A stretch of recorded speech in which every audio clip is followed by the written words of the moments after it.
बिस्मिल्लाहिर्रहमानिर्रहीम। अस्सलाम वालेकुम नाजरीन, मैं हूं जीएम जमाली और आप देख रहे हैं डिजिटल के सबसे बड़े चैनल न्यूज़ पाकिस्तान का प्रोग्राम ए टू जी। नाजरीन, जैसा कि आपके इल्म में है कि फ़लस्तीनियों पर एक तवील अरसे से इसराइलियों के मज़ालिम जारी हैं, जिसकी वजह से फ़लस्तीनियों को कई दहाइयों से शदीद मुश्किलात व परेशानी और जानी व माली नुकसान का सामना है। इस बार इसराइल पर हमास ने हमला करके न सिर्फ इसराइल बल्कि दुनिया को हैरान कर दिया है। जंग शुरू हो गई है, लेकिन क्या इस जंग का कोई नतीजा भी निकलेगा? आज के प्रोग्राम में हम हालिया सूरत-ए-हाल का जायज़ा लेने के साथ साथ फ़लस्तीन की तारीख़ पर भी नज़र डालने की कोशिश करते हैं, जबकि असरे हाज़िर में फ़लस्तीनियों को किन मसाइल और जुल्म व बर्बरियत का सामना है, हम आज के इस प्रोग्राम में इन पहलुओं का भी जायज़ा लेने की कोशिश करेंगे। जी नाज़रीन, यूँ तो दुनिया भर में फ़लस्तीन की अहमियत का सिर्फ एक ही हवाला काफ़ी है कि वो मुसलमानों के लिए इब्तिदाए इस्लाम में क़िबला-ए अव्वल रहा है, यानी बैतुल मुक़द्दस के लिए मुसलमानों के दिलों में बहुत ज़्यादा अहमियत और तकरीम है। मुस्तनद मौरख़ीन के मुताबिक मौजूदा दौर के अक्सर रिहाइश पज़ीर फ़लस्तीनी कुनाइन और उमूरी नस्ल से ताल्लुक़ रखते हैं। फ़लस्तीन की तारीख़ इतनी पुरानी है कि इसी सरज़मीन पर सैयदना हज़रत इब्राहीम अलैहिस्सलाम भी तशरीफ़ लाए और नूर तौहीद से यहाँ के लोगों के क़लूब व अज़हान को मुनव्वर किए। तारीख़ी कुतुब के मुताबिक इस दौर के हाकिम मुल्की सादिक ने भी तौहीद की तबलीग में उनकी हिमायत की। यही वजह है कि हज़रत इब्राहीम अलैहिस्सलाम ने इसी इलाके में अल खलील शहर को अपना मस्कन भी बनाए रखा। बादअज़ा हज़रत इसहाक़ अलैहिस्सलाम और हज़रत याकूब अलैहिस्सलाम, जिनका लक़ब इसराइल था, उन्हीं के 12 बेटे और औलाद अल हाफिज़ बनी इसराइल कहलाए। इन नबियों की औलादों का वतन भी यही रहा। ताहम बनी इसराइल ने मिस्र की तरफ हिजरत की, जहाँ हज़रत मूसा अलैहिस्सलाम ने फ़िरौन से मुकाबला किया।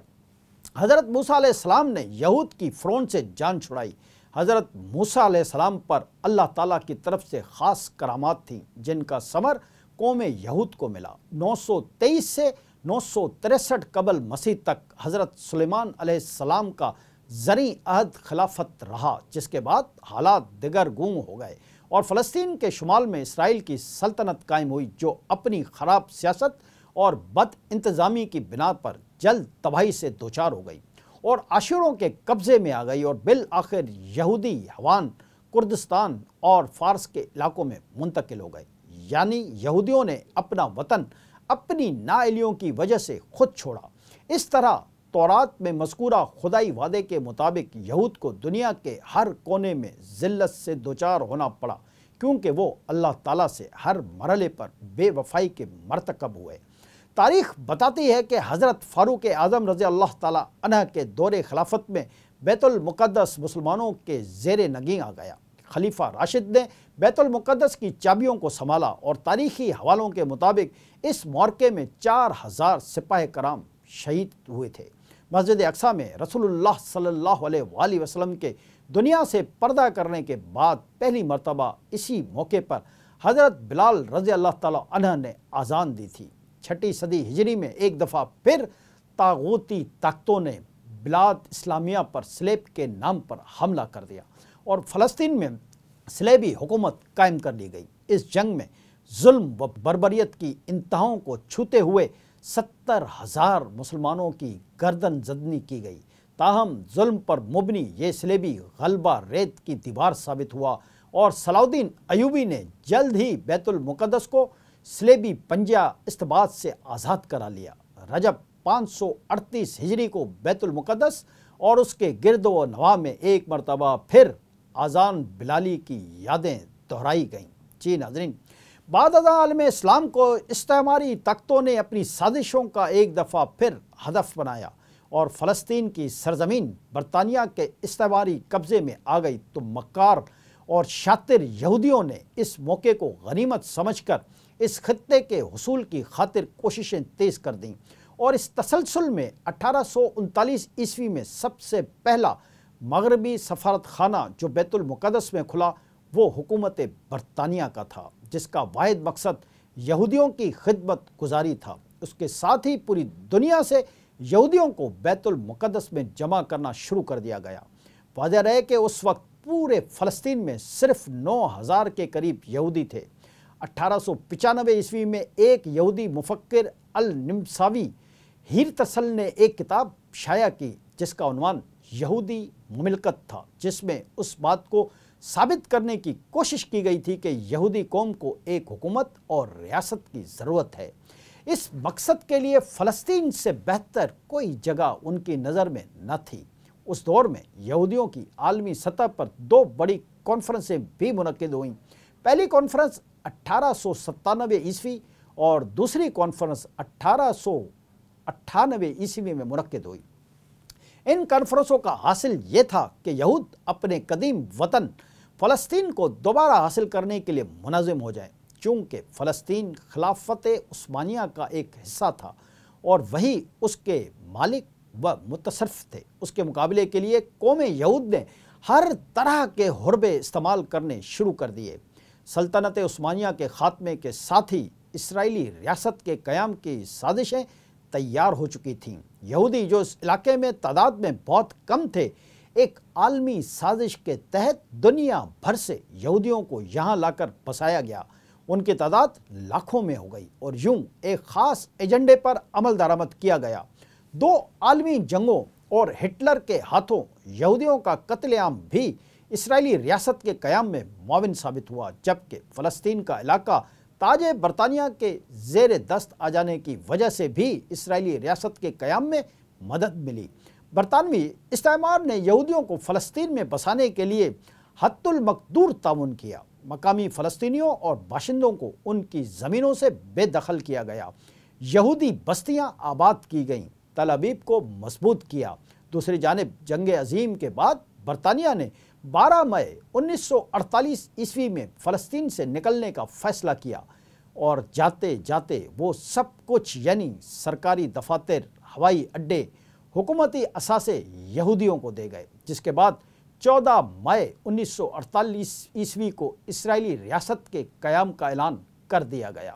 جی ناظرین، پہلی جنگ عظیم کا افسوسناک انجام یہ تھا کہ نزلہ عالم اسلام پر گرا۔ ادھر ترکی کی خلافت اسلامیہ کا شیرازہ بکھر گیا اور اتحادیوں نے سیاسی بندر بانٹ اور تقسیم کا پرانا حربہ آزادی سے استعمال کیا۔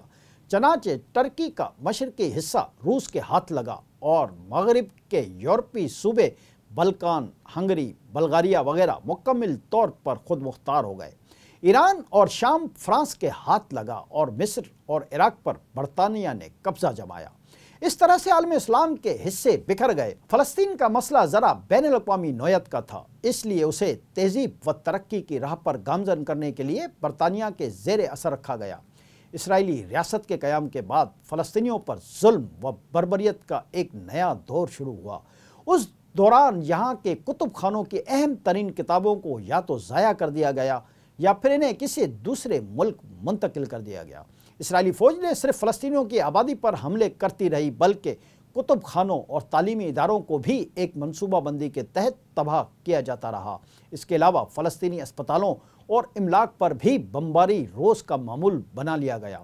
اس مسئلے پر متعدد جنگیں بھی ہوئیں جس میں زیادہ نقصان فلسطینیوں کا ہی ہوا اور اس صورتحال سے دو چار فلسطینی عوام کے لیے عرصہ حیات تنگ سے تنگ کیا گیا، جبکہ انسانی حقوق اور جمہوریت کی بڑی بڑی باتیں کرنے والی تمام مغربی قوتیں اسرائیل ہی کے ساتھ کھڑی نظر آتی ہیں۔ جی ناظرین، حالیہ صورتحال میں حماس کے اسرائیل پر حالیہ حملے بہت زیادہ اہمیت کے حامل ہیں، جبکہ دوسری طرف اسرائیل کی طرف سے بھی فلسطینی شہریوں، حماس اور دیگر تنظیموں کے خلاف مکمل جنگ کا اعلان کر دیا گیا ہے۔ اہم بات یہ ہے کہ اس صورتحال میں OIC اور عرب لیگ خاموش تماشائی بنے بیٹھے ہیں اور معاملہ صرف بیان بازی کی حد تک ہے، جبکہ تمام اسلامی ممالک کی طرف سے بھی کسی بڑے رد عمل کا مظاہرہ نہیں کیا گیا۔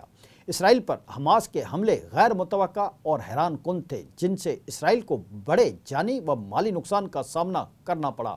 اگرچہ غزہ کی پٹی میں حالیہ دنوں میں تناؤ بڑھ رہا تھا، لیکن عام طور پر یہی سمجھا جا رہا تھا کہ حماس یا اسرائیل اس تناؤ میں اضافہ نہیں چاہتے تھے، لیکن پھر اچانک حماس کی طرف سے اسرائیل پر حملوں کی خبر آ گئی۔ شاید حملوں سے قبل حماس اسرائیل کے خلاف حقیقت میں ایک منظم قسم کے آپریشن کی منصوبہ بندی کر رہی تھی۔ اچانک راکٹوں سے بھرپور حملہ کیا گیا، جن میں سے چند تل ابیب اور یروشلم کو بھی نشانہ بنایا گیا۔ اس کے ساتھ ہی فلسطینی جنگجو سمندر، زمین اور فضا سے جنوبی اسرائیل میں داخل ہونا شروع ہو گئے اور یہ جنگ جاری ہے۔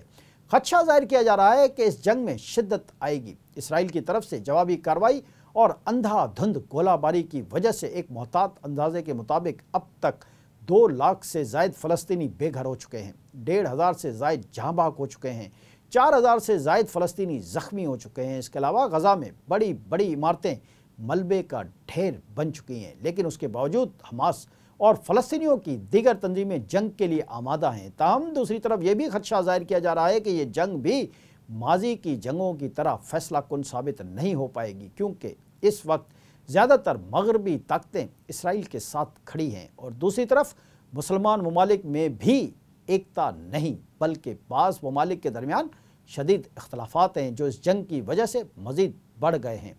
ज़ाहिर है कि सूरत हाल का तमाम तर फ़ायदा इसराइल ही को पहुँचने का इम्कान है। ताहम इस बार इसराइल में भी बड़ी तबाही और नुकसान का अंदेशा है, लेकिन उसके बावजूद इस जंग से कोई नतीजा निकलने के इम्कानात बहुत कम हैं। आज के लिए इतना ही। अगले प्रोग्राम तक के लिए अपने मेज़बान JM जमाली को इजाज़त दीजिए। अल्लाह हाफ़िज़।